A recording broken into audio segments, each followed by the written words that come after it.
Sabe, tem um processo químico fundamental acontecendo ao nosso redor o tempo todo. Ele está ali, na ferrugem que aparece no metal, na bateria que dá vida para o nosso celular e até no simples ato de respirar. O nome disso é reação de oxirredução, ou redox. É um segredo que está escondido bem na nossa frente e que, literalmente, move o nosso mundo. E a resposta para tudo isso é uma dança invisível de elétrons. E quando a gente entende essa dança, a forma como a gente enxerga a química do dia a dia muda completamente. Nessa nossa análise, a gente vai desvendar essa dança passo a passo. Vamos começar com um conceito básico, depois um pouco da história, aí a gente vê a visão moderna e uma ferramenta-chave chamada NOx. E por fim, vamos ver como tudo isso se junta para gerar eletricidade. Então, bora mergulhar nisso. No centro de tudo isso está uma ideia que é, ao mesmo tempo, simples e muito poderosa: a transferência de elétrons. É uma troca obrigatória que precisa acontecer para que um monte de reações químicas sejam possíveis.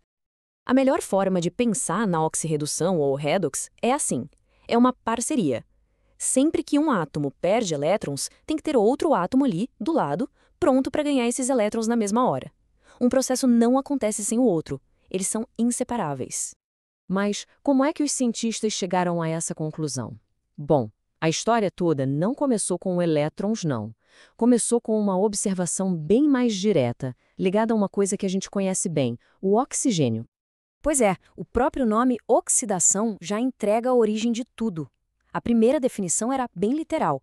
Se alguma substância se combinava com o oxigênio, ela estava oxidando. Simples assim.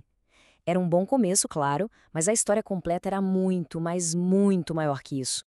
A grande virada de chave veio com a compreensão de como os átomos funcionam. De repente, os químicos perceberam: peraí, o oxigênio é só um dos jogadores nesse campo. O verdadeiro evento, a peça central do jogo, é a movimentação dos elétrons. Hoje, a definição é direta. Oxidação significa perder elétrons. Ponto. Olha o exemplo do alumínio. Ele começa neutro, mas no processo ele perde 3 elétrons. Com isso, ele fica com uma carga positiva. Pronto, ele foi oxidado. E para onde vão esses elétrons que o alumínio perdeu? Eles não ficam por aí soltos no espaço. Eles são imediatamente capturados por outro átomo. E esse processo de ganhar elétrons é o que a gente chama de redução. É o oposto exato da oxidação. E o mais interessante é ver esse equilíbrio perfeito. Parece um yin-yang da química, sabe? Oxidação e redução são imagens espelhadas, são os dois lados da mesmíssima moeda. Um simplesmente não tem como acontecer sem o outro. Se um átomo perde um elétron, outro átomo tem que ganhar. É uma regra. Ok, tudo bem. Mas numa reação química complexa, como é que a gente sabe quem perdeu e quem ganhou elétrons? Para isso, os químicos criaram uma ferramenta essencial, o número de oxidação, ou, para facilitar, NOx. O NOx funciona como se fosse um placar para cada átomo dentro da reação. Ele nos ajuda a acompanhar o jogo dos elétrons. Se o placar de um átomo muda do início para o fim da reação, bingo, a gente sabe que teve uma transferência de elétrons ali. Vamos ver isso na prática, na queima do gás metano. Olha só o que acontece com o átomo de carbono. Ele começa com um NOx de -4. Depois da reação, esse número salta para +4. Esse aumento gigante no placar é o sinal claro de que o carbono perdeu elétrons. Ele foi oxidado. E, ao mesmo tempo, olha o oxigênio. Ele começa com NOx 0 e termina com NOx -2. O placar dele diminuiu, o que significa que ele ganhou os elétrons que o carbono perdeu. E aqui a gente vê a dança completa. O carbono oxida, o oxigênio reduz, tudo junto, na mesma reação. Certo. Agora vamos ver como essa transferência de elétrons se transforma em algo que a gente pode usar no nosso dia a dia, como eletricidade. E o exemplo mais clássico para entender isso é a famosa pilha de Daniel. Essa aqui é a equação geral da pilha. Se a gente olhar rápido, parece só uma troca de parceiros entre os elementos, né? Mas o segredo, o que de fato gera a energia, é a transferência de elétrons acontecendo ali nos bastidores.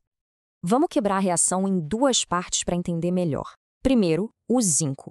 Ele começa como metal, neutro, e aí ele perde 2 elétrons, se transformando num íon. Essa é a oxidação, e ela acontece no eletrodo que a gente chama de ânodo, o polo negativo da pilha. E os elétrons que o zinco soltou? Eles viajam por um fio até o outro lado. Lá, quem está esperando por eles são os íons de cobre. O cobre pega esses elétrons e se transforma em metal puro de novo.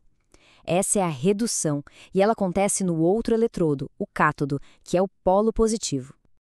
Então, resumindo a história, o zinco oxida no ânodo e o cobre reduz no cátodo. E é essa viagem forçada dos elétrons, esse fluxo que vai de um lado para o outro através do fio, que é a corrente elétrica que a gente usa. Então, para a gente fechar, os pontos mais importantes são: oxirredução é, no fundo, uma transferência de elétrons. Oxidar é perder. Reduzir é ganhar. E essa ideia, que parece tão simples, é o que explica fenômenos gigantes e super diferentes, como a corrosão, a energia das baterias e até o nosso metabolismo. E a pergunta que fica no ar é: agora, com esse conhecimento, onde mais a gente consegue ver essa dança de elétrons acontecendo? Pode ser no escurecimento de uma maçã depois de cortada, ou no brilho dos fogos de artifício. A verdade é que a oxirredução está por toda a parte, só esperando para ser descoberta.